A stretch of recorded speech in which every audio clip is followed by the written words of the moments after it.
संघर्ष इंसान को मजबूत बनाता है दोस्तों, फिर चाहे वो कितनी भी कमजोर इंसान क्यों न हो। एक क्षण के लिए भी ये मत सोचो कि तुम कमजोर हो।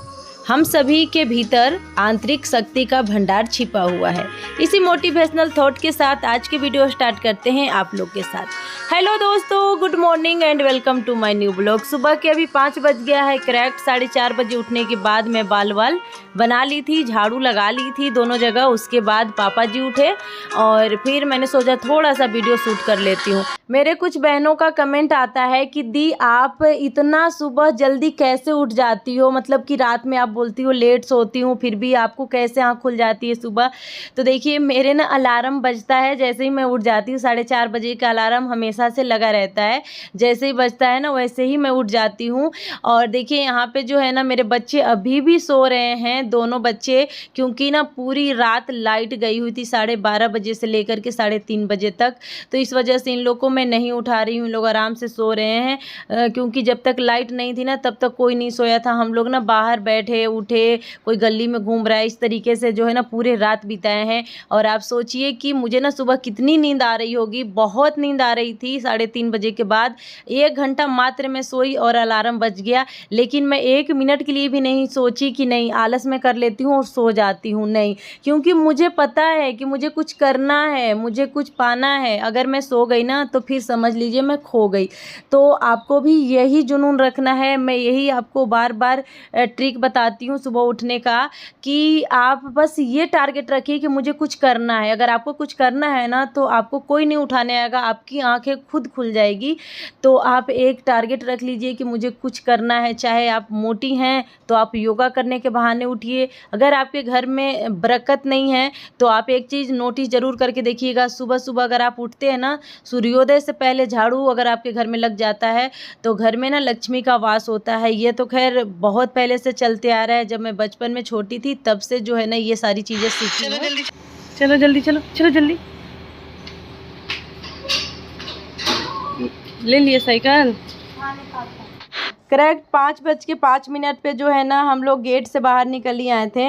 और उसके बाद जो है ना आज हम लोग लेके जाएंगे साइकिल। थोड़ा सा मैं साइकिल वाइकिल चलाऊंगी, क्योंकि साइकिल चलाने से भी सेहत अच्छा रहता है। तो ये है मेरे पड़ोसी जो कि अपना साइकिल लेके जा रहा है, सामने वाला है। और इसे भी मैं उठा के ले जा रही थी। तो ये देखिए हम लोग ना पार्क में आ गए थे। पार्क में आते आते ना ऐसा लग रहा था ना कि 5:10 या 15 मिनट हो गया था, क्योंकि दूर पार्क है तो थोड़ा सा आने में टाइम लगता है। उसके बाद ना हल्का फुल्का हम लोग रनिंग किए और फिर उसके बाद जो है ना यहाँ पे मैं साइकिल चलाना शुरू कर दी। साइकिल मुझे ना बचपन से ही चलाने आता है, जब मैं 8 साल की थी तभी से आता है। शायद से मैं 7 साल की ही होंगी, क्योंकि मुझे इतना अच्छे से कंफर्म याद भी नहीं है। लेकिन जब से मुझे ना होश हुआ है तब से मैं साइकिल चलाती ही हूँ। 20-20 किलोमीटर दूर चली जाती थी साइकिल चला चला करके। और पढ़ने जाती थी। तो साइकिल चलाने में तो मैं एक्सपर्ट शुरू से ही हूँ, बहुत अच्छा लगता है। तो यहाँ पे साइकिल चलाने के बाद ना कुछ योगा वाला जो मशीन होता है, जिम जो सरकारी वाला जिम होता है, पार्क में लगा हुआ होता है, तो उसी में मैंने किया। रोज़ तो नहीं करती हूँ लेकिन कभी कभार कर लेती हूँ। और आप लोग में से ना किसी का कमेंट आया था कि मतलब ससुर के सामने इस तरीके के कपड़े पहन लेती हो।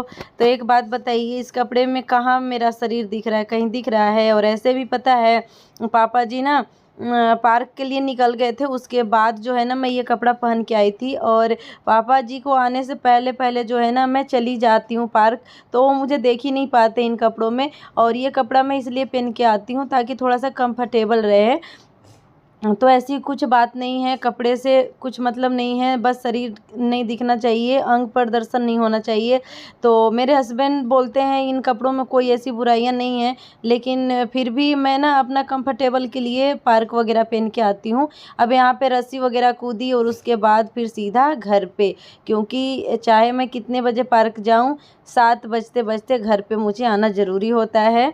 डर एक ऐसी चीज़ होती है, डर समझ लीजिए, रिस्पेक्ट समझ लीजिए, कुछ भी। अब यहाँ पे हस्बैंड जी को मैंने बोला कि थोड़ा सा मूंग वाला चाट बना दो, जो भी सुबह सुबह हम लोग खाते हैं। तो यहाँ पे बना दिए और पापा जी को भी दे दिए थे। और देखिए आप लोग खुद ही देख लीजिए मैं अपना कपड़ा कैसे चेंज कर ली थी।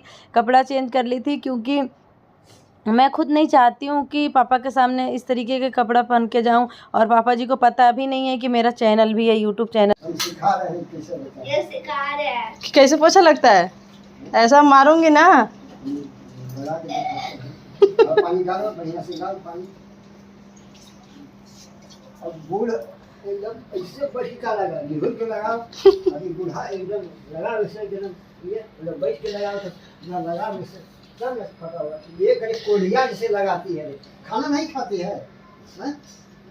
अरे वो बेचारा का सब सोच के बुला। अरे काम करो कि हाँ देखे कोई। अभी तो भगवा है, मोहन बरसों नहीं किया है।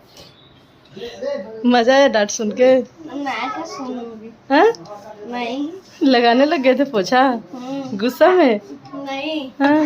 आज पापा जी को बहुत ज्यादा गुस्सा आ गया था। परी को बोल रहे थे पोछा लगाने के लिए, और परी कह रही थी मैं नहीं लगाऊंगी, जिसके वजह से जो है ना बोल रहे थे तुम लोग को बहुत ज्यादा भार पड़ रहा है, लाओ मैं पूरे घर में पोछा लगाऊंगा, और इतना अच्छा पोछा लगाऊंगा ना कि इतनी अच्छी तेरी माँ भी नहीं लगाती है, पूरे टाइल को चमका दूंगा। और परी तो है ही ऐसी चंट बोलने में, परी ने बोल दिया कि हाँ हाँ लगा के दिखाओ, डरती तो है नहीं। और वो सच्ची में ना पोछा उठा लिए, बाल्टी उठा लिए और लगाने भी लगे थे, लेकिन परी के पापा फिर जाकर के जो है ना उनके हाथ पकड़ लिए बाद में। अब मैं अपने कामों में लग गई थी, सबका आज मन कर रहा था कि चने आलू की सब्जी और पूड़ी खाऊं, तो यहाँ पे ना कुकर में मैं आलू जो है ना बैठा दी थी, और यहाँ पे भिंडी के भुंजिया भी बना रही थी।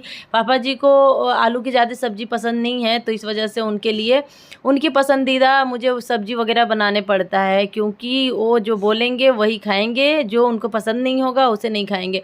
अब यहाँ पे जो है ना परी की ना तबीयत ख़राब हो गई थी, ये नहा करके आई, ये पता नहीं से क्या हो गया, अचानक से ना इसे ना फीवर आ गया। अभी बिल्कुल सही थी, लेकिन पता ना ज़्यादा देर पानी में डूब गई, क्या कर ली, और इसे ना आते ही नहा करके यहाँ पे देखिए तौलिया भी ऐसे ही गिल्ला रखी थी, और इसे ना फीवर आ गया था। शायद से पोछा लगाने से आ गया होगा फीवर, पहली बार पोछा लगाई होगी तो इस वजह से ना इसे मैं चेक करके और मेडिसिन दे दी थी, क्योंकि अभी ना वायरल फीवर चल रहा है, तुरंत भर में ना किसी को फीवर पकड़ ले रहा है। तो परी के पापा को भी 2-3 दिन से जो है ना फीवर हो रहा था, तो शायद से इनमें से ही हो गया होगा। और ऐसे भी ये सुबह से कह ही रही थी कि मम्मी मुझे ना हल्का फुल्का मेरे ना सर्दी जुकाम हो रहा है, सर में दर्द हो रहा है, लेकिन मैंने कहा चलो थोड़ा बहुत होता है, तुरंत भर में दवाई नहीं लेनी चाहिए, अगर सर्दी या जुकाम भी होता है तो थोड़ा बह लेने जाना चाहिए। तो इस वजह से इसे मैं दवाई नहीं दे रही थी, लेकिन नहाने के बाद ना इसे बुखार एकदम से चढ़ गया था, 101 डिग्री हो गया था। तो मैं इसे क्या करी ना कि पैरासीटामोल की जो गोली होती है ना हाफ करके, और थोड़ा सा हाफ मतलब 3/4 दे दी, 1/4 हटा करके। और आज से ना चीनू का भी फीवर हो गया है, तो घर में एक को जब फीवर होता है ना तो सभी को हो जाता है, यही चलता है वायरल फीवर। बस एक मैं बची हूँ, भगवान न करे मेरी तबीयत ख़राब हो, क्योंकि मेरी अगर तबीयत ख़राब हो जाती है ना तो घर देखने लायक नहीं रहता है। और मैं ये भी नहीं कह रही हूँ कि मेरे घर में किसी की तबीयत ख़राब हो, बस मैं भगवान से यही करती हूँ प्रार्थना कि भगवान मेरे घर सब स्वस्थ रहे, हमेशा निरोग्य रहे, क्योंकि मेरी ना हालत ख़राब हो जाती है, कोई भी बीमार पड़ता है। तो अब यहाँ पे जो है ना एक साइड में चाय बनाने के लिए रख दी हूँ। चाय मेरे घर ना सुबह सुबह 2-3 बार बन ही जाता है, कभी कोई आ जाता है कभी कोई आ जाता है। तो यहाँ पे आ गए थे मेरे जेठ जी बड़े वाले, तो उनके लिए मैं चाय बना रही थी, और यहाँ पे आलू और चने की सब्जी बनाऊंगी। तो चाय तो एक बार सुबह बन गई थी, फिर से दोबारा चाय बन रही है। चाय बनते ही रहती है जब भी कोई आ जाता है। अब यहाँ पे देखिए परी के बाबा के लिए जो है ना यहाँ पे ये मूंग लगा रहे हैं, सभी को जो है ना धीरे धीरे करके अपना मूंग दे देते हैं। और यहाँ पे देखिए मेरे आलू निकालने का ट्रिक कैसे होता है। यहाँ पे ना अगर गर्म आलू रहता है ना तो फटाफट से मैं चाकू से निकाल लेती हूँ। तो चने की सब्जी के लिए जो है ना 4 आलू ही मैं डाली थी, बड़े साइज के आलू थे, तो मैंने कहा चलो 4 में ही हो ही जाएगा। और ऐसे भी पूड़ी के साथ खानी है तो ज़्यादा जो है ना मैं गाढ़ा भी नहीं बनाऊंगी, ज़्यादा पतली भी नहीं बनाऊंगी, बस तरीदार रहेगी। और यहाँ पे देखिए आलू फोड़ने का भी एक नया तरीका शायद से आप सभी को पता भी होगा, लेकिन मैं बता देती हूँ, कुछ लोगों को पता नहीं भी होगा, हर कोई एक जैसा नहीं होता है। तो गिलास या कटोरी से आप ना इस तरीके से अगर गरम गरम आलू को फोड़ते हैं ना तो बहुत जल्दी ठंडा भी हो जाएगा और आपका काम भी आसान नुकसान हो जाएगा। अब चना देखिए, ये ना बड़े साइज का चना है, काली वाली चना। और यहाँ पे मसाले भी अच्छे से भून चुके हैं एकदम। मसाले में मैंने डाले हैं लहसुन, प्याज, अदरक, काली मिर्च, जीरा पाउडर, लाल मिर्च और हल्दी पाउडर। इतना चीज़ डालने के बाद जो है ना मैं अच्छे से आलू को भी इसमें डाल दूंगी और चने को डाल करके ना अच्छे से इसे तेज़ आंच पे पकाऊंगी। टमाटर मैंने पहले ही डाल दिया था। और मुझे ना तरीदार ज़्यादा सब्जी नहीं बनानी है, मतलब कि ऐसा बनाना है ना कि जो पूड़ी में हम लोग खा सके अच्छे से। वैसे तो गर्मी में ना पूड़ी नहीं खाने का मन करता है, लेकिन कभी कभार मन कर ही जाता है, बच्चे के होता है मन। तो अब यहाँ पे ना थोड़े से मैंने डाले हैं 1 चम्मच गरम मसाला, जो कि सब्जी के काफ़ी ज़्यादा टेस्टी बनाता है। अब देखिए भैया के लिए यहाँ पे मैं ना चाय छान दे रही हूँ। ऐसे ही भाई मेरा चलता है काम, बीच बीच में कोई अगर आ भी जाता है तो मैनेज करने पड़ता है। अब देखिए यहाँ पे जो है ना सब्जी भी बन चुकी थी और काफ़ी देर भी हो गई थी। मैं वीडियो शूट करना ही भूल गई थी। मैंने क्या कहा कि मैं ना इतना ज़्यादा कभी कभार बिजी हो जाती हूँ कि अपना काम भूल जाती हूँ कि मुझे ना काम कैसे करना है सीरियल बाय, मैं भूल जाती हूँ। अभी ना एकदम से मैं भूल गई थी थोड़ी देर पहले कि मुझे ना सब्जी उतारते समय भी वीडियो शूट करना है। फिर मैंने कहा कोई बात नहीं, चलो होता है कभी कभार, घर में इतना काम होता है ना कि मैनेज करना ना काफ़ी मुश्किल हो जाता है, लेकिन फिर भी कर ही रहे ना। अब देखिए बच्चे के ना जल्दी ही स्कूल की छुट्टी हो जाएगी और फिर से मैं जो है ना पार्लर ज्वाइन करूँगी, तो और भी ज़्यादा भागम भाग हो जाता है। अभी तो थोड़ा सा आराम आराम से भी काम कर लेती हूँ, लेकिन उस समय देखिएगा मेरे ना पता ना डेली वीडियो आ भी पाएगा कि नहीं, लेकिन बहुत ही ज़्यादा टफ हो जाता है। एक तो जैसे जैसे जो है ना गर्मी ख़त्म होगा वैसे वैसे दिन भी छोटा होते चल जाएगा। बेशक सोने के लिए रात बड़ी हो जाती है, लेकिन दिन जो है ना काम करने के लिए छोटी हो जाती है और फिर अच्छे से मैं काम भी नहीं कर पाती हूँ। सारे सब्जी लोहे के कढ़ाई में से मैं निकाल करके अलग रख लेती हूँ ताकि काली ना हो जाए। और एक लोग के ना कमेंट आया था कि आपकी कढ़ाई इतनी काली कैसे है, तो ये लोहे की कढ़ाई है इसलिए इतनी काली है। और बाकी आपको किनारे किनारे दिख रहा होगा ना कि यहाँ पे वाइट वाइट सा दिख रहा होगा, तो मैं मांजती हूँ ना तभी तक ये थोड़ा सा चमकते रहता है और बाकी जो है ना थोड़ी देर में ही काली हो जाती है। तो यहाँ पे जो है ना मैं आटा पूड़ी के पहले से ही लगा के रख ली थी, तो अब मैं यहाँ पे पूड़ी तलूँगी। तो अभी जो है ना मैं नहा करके आ गई थी, क्योंकि बीच में ना मैं चली गई थी। मैंने कहा ना कि सब्जी भी मैं वीडियो नहीं शूट करी सब्जी के, मैं नहाने चल गई थी क्योंकि आज दिन था, मतलब कि समझ लीजिए संडे। और संडे के दिन क्या होता है ना कि हमारे यहाँ पानी जल्दी ख़त्म होने के चांस रहता है। तो भैया से बातें कर रहे थे इन लोग, तो मैंने कहा अभी तो कोई खाएगा नहीं, तो इससे अच्छा मैं नहा लेती हूँ। तो मैं फटाफट से नहाने चली गई थी। उतना देर में क्या हुआ ना कि मैं भूल गई वीडियो ही बनाना। चलिए कोई बात नहीं, खैर बाद में तो बना के दिखाई दिया। अब देखिए यहाँ पे गर्मा गर्म जो है ना मैं पूड़ियाँ तल रही हूँ और पापा जी से मैं पूछ के बनाई थी, फिर भी वो पता है क्या बोल रहे थे, मुझे ना बिल्कुल भी चिकना चीज़ पसंद नहीं है, तला भुना चीज़ मत मुझे दिया करो। जो कि उनके मर्जी के खिलाफ मैं कुछ भी खाना नहीं बनाती हूँ, लेकिन फिर भी नुस्ख निकाल ही देते हैं। फिर भी मैंने कहा कोई बात नहीं, अगर आपको नहीं खाना है मैं रोटी बना दूँगी, लेकिन फिर भी बोले कि नहीं लाओ मैं आज भर खा ही लेता हूँ, लेकिन आइंदा से मत बनाना। तो जी आज के खाना बिल्कुल रेडी है। और आप लोगों को मेरी कैसी वीडियो लगी, अच्छी लगी होगी तो प्लीज़ लाइक और कमेंट और चैनल को सब्सक्राइब करना ना भूलिएगा। Bye bye.